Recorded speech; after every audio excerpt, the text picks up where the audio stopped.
Good morning అందరికీ. 25th November analysis already mention చేశాను వీడియోలో. సో గ్యాప్ అప్ ఓపెన్ అవుతుందని చెప్పేసి, అండ్ ప్రీవియస్ లెగ్ ఏదైతే ఉందో మనది ఇండ్యూస్మెంట్ హైయర్లో ఇక్కడ రాశాను కదా, ఆ హైయర్లో నుంచి ఈ లోవర్లో వరకు ఫిబ్ లెవెల్స్ పెట్టుకుంటే 50% నుంచి మనకి ఫస్ట్ రిజెక్షన్ వచ్చింది. బట్ అక్కడ ఎటువంటి సప్లై లేదు, మొత్తం మిటిగేట్ కూడా అవ్వలేదు. అండ్ ఇంకోటి, ఇప్పుడు మార్కెట్ ఇక్కడ నుంచి గ్యాప్ అప్ ఓపెన్ అయ్యి 1000 పాయింట్స్ మూమెంట్ అయిపోయింది. సో మ్యాక్స్ ఇంకా నెక్స్ట్ డిప్ ఎప్పుడు వస్తుంది, ఎక్కడ మనం ఎంట్రీ తీసుకోవాలని చెప్పి ఈ లాజిక్ మాత్రం మెన్షన్ చేస్తున్నాను. ఇంకోటి, ఇప్పుడు గ్యాప్ అప్ ఓపెన్ అయిందంటే ఈ గ్యాప్ అప్ అంతా కవర్ చేయాలి అని ఈ వస్తుందని చెప్పి నేను అనుకుంటున్నాను. ఇంకోటి, అనాలిసిస్లో ఎప్పుడుని ర్యాలీ అనేది వచ్చినప్పుడు స్ట్రైట్ ఫార్వర్డ్గా ఒకే షార్ప్ ర్యాలీ అయిపోయేంత అవకాశాలు అయితే మ్యాక్స్ ఉండదు. చూడండి, 21st మార్కెట్ మూమెంట్ అయింది, బుల్లిష్లోనే ఉంది. ఓకే, తర్వాత నెక్స్ట్ డే కూడా 22nd కూడా మార్కెట్ ఓపెన్ అయ్యి మ్యాక్స్ బుల్లిష్లోనే ఉంది. సో 2 days బుల్లిష్ నుండి third day gap up open అయిపోయి ఎంతైతే ఈ ఈ మొత్తం మూమెంట్ అయిందో దానికి డబుల్ మూమెంట్ ఇక్కడ ఒక రోజే అయిపోయింది. సో ఇప్పుడు కన్సల్టేషన్ పీరియడ్లోనే ఎక్కువ శాతం ఉంటుంది. సో మ్యాక్స్ ఏంటంటే సైడ్ వే మార్కెటే ఎక్కువ మనం చూడొచ్చు. ఇక్కడ నుంచి షార్ప్ ఫాల్ అయిపోద్ది అని నేను ఎక్స్పెక్ట్ చేయట్లేదు. బట్ మ్యాక్స్ ఏంటంటే ఈ గ్యాప్ అంతా కవర్ చేస్తుందని చెప్పి నేను ఎక్స్పెక్ట్ చేస్తున్నాను. ఇప్పుడు ఇంత పెద్ద ర్యాలీ అయిపోయిన తర్వాత కన్సల్టేషన్లో ఉండి మళ్ళీ ఏదైతే ఇక్కడ కాంట్రాక్ట్స్ లాస్ట్ సెల్లింగ్ చేశారో ఆ లాస్ట్ సెల్లింగ్ చేసిన కాంట్రాక్ట్స్ అనేవి లాస్లో వాళ్ళు ఎగ్జిట్ అవ్వడం ఇలాంటివి చేసి దాని తర్వాత కంటిన్యూషన్ చేస్తారు. సో నేనైతే అదే ఎక్స్పెక్ట్ చేస్తున్నా. ఇంకా ఎప్పుడైతే ఇక్కడ నుంచి డిప్ వస్తుందని చెప్పి అనుకుంటే నేను ఈ కంప్లీట్ పైన ఈ 50-300 అండ్ 50-500 ఏదైతే సైకాలజికల్ నెంబర్ ఉందో ఈ లెవెల్ నుంచి 300 నుంచి 500 లోపల 50-500 300 మధ్యలో నుంచి మనకి రెసిస్టెన్స్ ఫీల్ అయ్యి అక్కడి నుంచి కరెక్షన్ స్టార్ట్ అవుతుందని చెప్పి నేను అనుకుంటున్నాను. ఇన్ కేస్ అది కూడా బ్రేక్ అయిందంటే ఫైనల్గా ఏదైతే మన ఫైనల్ పాయింట్ ఉంది 52-700 ఆ లెవెల్ అండ్ పైన ఈ కంప్లీట్గా ఇక్కడ సప్లై పెట్టుకున్నాను కదా, ఈ 1 hour and 50 minutes అని.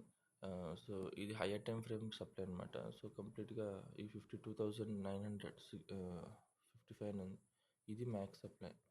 సో ఈ టూ రెసిస్టెన్స్ మాత్రమే మనకు ఉన్నాయి ఇక్కడ ఫేస్ చేయడానికి. ఆ హార్డల్నెస్ ఫేస్ చేసి కన్సల్టేషన్ పీరియడ్లో ఉండి స్టాప్ లాస్ హంట్ చేసుకున్నాక మ్యాక్స్ స్లోగా ఫాలో అయ్యి ఈ సెల్లింగ్ ఏదైతే లాస్ట్ సెల్లింగ్ ఉందో వాళ్ళ కాంట్రాక్ట్స్ పెండింగ్ కంప్లీట్ చేసిన తర్వాత మళ్ళీ ర్యాలీ కంటిన్యూ అవుతుందని చెప్పి నేను అనుకుంటున్నాను. సో మ్యాక్స్ టార్గెట్ ఏంటంటే ఫస్ట్ టార్గెట్ ఇప్పుడు ప్రీవియస్ ఈ హైయర్లో ఏదైతే ఉందో దీన్ని బ్రేక్ చేయడమే ఫస్ట్ టార్గెట్. బట్ అది ఇప్పటికిప్పుడు అవుతుందని చెప్పి అనుకోవట్లేదు, 2-3 days అయినా పట్టొచ్చు. ఓకే, మిగతా వీడియో కంటిన్యూషన్ నేను మీకు తర్వాత మెన్షన్ చేస్తాను. జస్ట్ ఇది టార్గెట్ మాత్రం రీచ్ అయిందని చెప్పి చెప్పడానికని వీడియో చేస్తున్నాను. BTSTది. Thank you. హలో అందరికీ. ఇది మార్నింగ్ వీడియో కంటిన్యూషన్ చేద్దాం అనుకున్నాను. సో మార్నింగ్ అనుకునేటట్టు BTST ఎగ్జిట్ చేసిన తర్వాత వర్క్లో బిజీ ఉండడం వల్ల నేను అవైలబుల్గా లేను. ప్రజెంట్ ఉన్న సినారియోలో మార్కెట్ మనం అనుకునేటట్టే మార్నింగ్ ఇక్కడ ఒక హడల్నెస్ చూపించవచ్చు. మ్యాక్స్ కన్సల్టేషన్ పీరియడ్లోనే ఉంటుంది. సో ఎక్కువగా ఇంట్రెస్ట్ చూపించను, ఎందుకంటే ఇంత పెద్ద ర్యాలీ అయిన తర్వాత ఎప్పుడూని మార్కెట్ ఇంత స్పైక్లో మూమెంట్ వచ్చేటట్టు ఉండాలి అంటే గ్లోబల్ న్యూస్ అని ఉండాలి, మన ఇండియాలో అయినా ఏదైనా ఒక పర్టికులర్ ఈవెంట్ అయినా అయి ఉండాలి అని చెప్పి. సో అలాంటిది ఏమీ లేనప్పుడు మనకి ఇంత పెద్ద మూమెంట్ రావడం ఇప్పుడు అవకాశం లేదని చెప్పి నేను ఇంట్రెస్టెడ్ లేను. అండ్ ఇప్పుడైతే ప్రజెంట్ మనం ప్రీమియం లెవెల్లో ఉన్నాం. దేనికి ఈ ప్రీవియస్ లెగ్ ఏదైతే ఉందో మన ఈ లోవర్ హై నుంచి ఈ లోవర్లో మనం చూస్తే ప్రీమియంలో ఉన్నాం. ఓకే, ప్రీమియంలో ఏమవుతుంది, ఎక్కువ శాతం సెల్లింగ్ అయ్యే అవకాశాలు ఉంటాయి. బట్ సెల్లింగ్ ఎంతవరకు వస్తుంది అనేది మనకు తెలుసు, ఎందుకంటే ఇది ఇప్పుడు ప్రో ట్రేడ్ ఏదైతే ఉందో అది బుల్లిష్ సైడ్ ఉన్నాం. సో ప్రీమియం నుంచి మనకి కరెక్షన్స్ వస్తే ఫస్ట్ అవకాశాలు ఏమున్నాయంటే ఈ గ్యాప్ అప్ ఏదైతే అయిందో ఈ గ్యాప్ అప్ అయినప్పుడు ఇక్కడ ఉన్న పెండింగ్ కాంట్రాక్ట్స్ లాస్ట్ సెల్లింగ్ చేసిన ఎవరైనా ఇన్వెస్టర్స్ ఉంటారు, ఇక్కడ లాస్ట్ సెల్లింగ్ చేసిన వాళ్ళది ఇంకా స్టాప్ లాస్ అంటే కాంట్రాక్ట్స్ అనేది ఎగ్జిట్ చేయలేదు. సో వాళ్ళు స్టాప్ లాస్ అనే ఎప్పుడైనా ఒకటి గుర్తుపెట్టుకోండి, ఇక్కడ ప్రతి దగ్గరైనా ఇక్కడి నుంచి రియాక్ట్ అవ్వాలంటూ ఏం లేదు. ఎక్కడైనా సపోర్ట్ అండ్ రెసిస్టెన్స్ ఏదైతే కామన్గా మనం యూస్ చేసే టర్మ్స్ ఏదైతే ఉంటాయో అది ఉంటేనే అక్కడి నుంచి మార్కెట్ రియాక్ట్ అవుతుంది. ఎగ్జాంపుల్ ఇప్పుడు మీకు చెప్పినట్టయితే ఇప్పుడు మార్కెట్ అనేది బుల్ ట్రెండ్లో ఉంది. ఓకే, అండ్ మార్కెట్ అనేది లైక్ ఇది టెక్స్ట్ బుక్ థియరీ మాత్రం చెప్తున్నాను, మార్కెట్ ఇలాగే మూవ్ అవ్వదు, చాలా వరకు లోపల ఇంటర్నల్ స్ట్రక్చర్స్ కూడా అవుతుంది. బట్ చెప్తున్నా, ఇన్ కేస్ మార్కెట్ ఇంకా పైకి వెళ్ళాలని చెప్పి ఒక ఇంపాక్ట్ ఉంది, ఇంకా పైకి వెళ్ళాలని చెప్పి. సో మనకి ప్రీవియస్గా ఇక్కడి నుంచి మూమెంట్ వచ్చింది కాబట్టి ఇక్కడ మనకు ఒక డిమాండ్ ఆర్డర్ బ్లాక్ ఉంది. అండ్ ఇక్కడ కూడా ఒక ఆర్డర్ బ్లాక్ ఉంది. ఇలాగ మనం మల్టిపుల్ ఆర్డర్ బ్లాక్స్ ప్రతి ఒక్క లోవర్ స్వింగ్లో పెట్టుకుంటాం. ఓకేనా. అయితే మార్కెట్ ఎండ్ ఆఫ్ ది సెక్షన్కి like previous day end of the సెక్షన్కి వచ్చినప్పుడు ఇక్కడ లోవర్ హైస్ అంటే క్రియేట్ చేసుకుంటూ డౌన్ ట్రెండ్ ఇంటర్నల్లో డౌన్ ట్రెండ్ క్రియేట్ చేస్తూ ఆల్మోస్ట్ ఇక్కడికి వచ్చేసి ఆగిపోయింది. ఓకే. మన ఆర్డర్ బ్లాక్ అనేది ఇంకా ఇక్కడ ఉంది. సో రేపు మార్నింగ్ మనకి ఏదైనా ఒక పెద్ద ఈవెంట్ ఉంది. ఆ ఇంపాక్ట్ ఏమొచ్చేసి బుల్లిషే చూపిస్తుంది అనుకుంటాం. అంటే ఒక విధంగా న్యూస్ అనేది మనకి పైకి స్ట్రాంగ్ బుల్ రన్ అయ్యే అవకాశాలు ఉన్నాయని చెప్పంటే అది ఈవెన్ ఫ్లాట్ ఓపెనింగ్ కానీ నెగిటివ్ ఓపెనింగ్ అయినా అది ఫస్ట్ ఏదైతే అంటే నియరెస్ట్ ఆర్డర్ బ్లాక్ ఉందో దానికి ట్యాప్ అయ్యి అక్కడి నుంచి రియాక్ట్ అవ్వడం స్టార్ట్ అవుతుంది. అంటే ప్రీవియస్ లైన్ బ్రేక్ చేయడం స్టార్ట్ అవుతుంది. ఎక్స్టర్నల్ టైం ఫ్రేమ్లో చూస్తే జస్ట్ అది హయ్యర్ హై లోవర్ హయ్యర్ లో చేస్తుంది. ఇది ప్రీవియస్ హయ్యర్లో ఇప్పటికి వచ్చి బ్రేక్ చేయలేదు, జస్ట్ అది మిటిగేట్ చేస్తుంది. ఇదంతా ఇంటర్నల్ స్ట్రక్చర్లో అవుతుంది. మనం ఏం చేస్తాం, ఈ లోవర్ టైం ఫ్రేమ్ ట్రేడ్ చేసుకుంటూ బీరిష్లో ఉన్నామని చెప్పి ప్రతిసారి స్టాప్ లాస్ అనేది మనం పైన పెట్టుకొని పీ సైడ్కి బీటీఎస్సీ తీసుకోవడం ఆర్ ఎల్స్ పీ సైడ్కి ట్రేడ్ చేయడం. ఎందుకంటే ఇది ఒక సప్లై అని చెప్పి పెట్టుకుంటాం కదా, అక్కడి నుంచే ట్రేడ్ తీసుకోవడం వల్ల ఫెయిల్ అవుతున్నాం. సో ఇది గుర్తుపెట్టుకోండి. ఎప్పుడైనా మన సపోర్ట్ కానీ అండ్ ఇప్పుడు బుల్లిష్ సైడ్కి చెప్తున్నాను, ఎప్పుడైనా support demand point of interest ఇలాంటివి ఎక్కడైతే ఉంటాయో అక్కడి నుంచి మార్కెట్ అనేది రియాక్ట్ అవుతుంది.